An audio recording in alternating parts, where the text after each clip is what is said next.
वहीं मूमल ने राजा महेंद्र का स्वागत किया।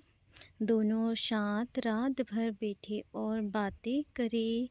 इसी के चलते दोनों को पहली नज़र में एक दूसरे से प्यार हो गया। वहीं दोनों रात भर बातें करते रहे। न जाने कब सुबह हो गई, लेकिन राजा वहाँ से जाना नहीं चाहते थे, ना मूमल जाना चाहती थी। फिर भी महेंद्र को आखिर जाना ही पड़ा। वहाँ से जाते टाइम महेंद्र ने मूमल से वादा किया कि वह जल्द ही वापस उनसे मिलने आएंगे। राजा महेंद्र राजकुमारी को देखने के बाद सब कुछ भूल गए और उनके दिल और दिमाग में केवल मूमल ही बस गई। इसी के चलते राजा ने मन में ठान लिया कि वह मूमल से शादी करेंगे और अपने साथ राजकोट लेकर जाएंगे। राजा महेंद्र पहले से शादीशुदा थे, उनकी 7 पत्नियां थीं। इसी के चलते जब राजा अमरकोट पहुंचे तो उन्होंने राजकुमारी मूमल से मिलने के लिए एक प्लान बनाया। महेंद्र के यहाँ एक रामू रायका नामक एक व्यक्ति रहता था जो ऊँट चलाने का काम करता था। राजा उसके पास गए और राजा ने उससे कहा कि मुझे एक ऐसा ऊँट दो जो रात को मुझे लोहद्रव ले जाकर सुबह अमरकोट वापस ले आए। इसे सुन रामू रायका ने कहा कि हाँ, एक चीतल नाम का एक ऊँट है जो बहुत तेज दौड़ता है, जो आपको वहाँ रात को लोहद्रव ले जाकर सुबह अमरकोट से वापस ला लेगा।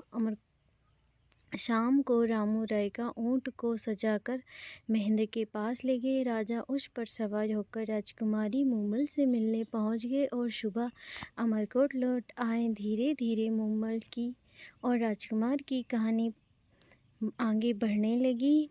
यहाँ मिलने का सिलसिला बहुत दिनों तक चला।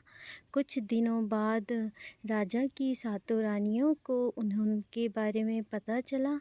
राजा महेंद्र को रोकने के लिए एक षड्यंत्र रचा। ऊँट चीतल के पैर तुड़वा दिए ताकि राजा मूमल से मिलने ना जा सके। लेकिन कहते हैं ना कि सच्चे प्यार का कभी अंत नहीं होता।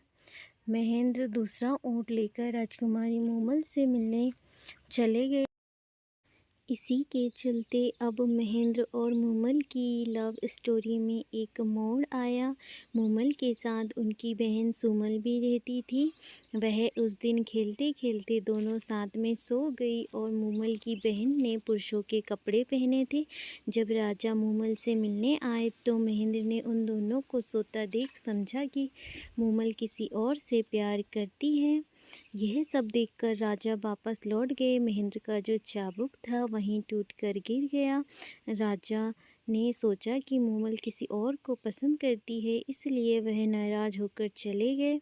इसी के चलते राजकुमारी कई दिनों तक राजा का इंतजार करते रही, लेकिन महेंद्र नहीं आए। राजकुमारी ने खाना पीना, सोना, श्रृंगार करना सब छोड़ दिया, लेकिन राजा नहीं आए। दूसरी ओर महेंद्र को भी यकीन नहीं हो रहा था कि मूमल किसी और से प्यार करती है।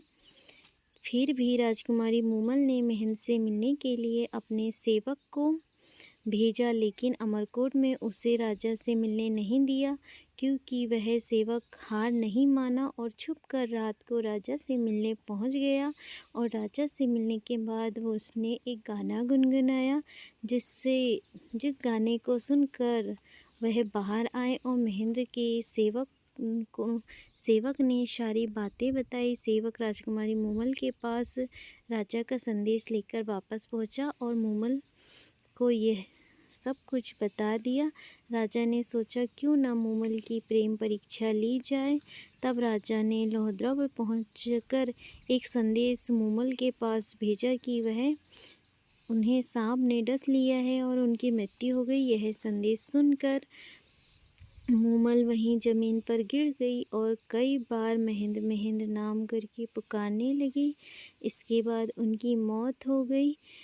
जब यह खबर महेंद्र को पता चली तो उन्होंने रानी के वियोग में रेत के टीलों में रोते रोते मूमल मूमल करते रहे और उन्होंने भी अपने प्राण त्याग दिए। इस तरह एक बहुत ही सुंदर प्रेम कहानी का दुखद अंत हो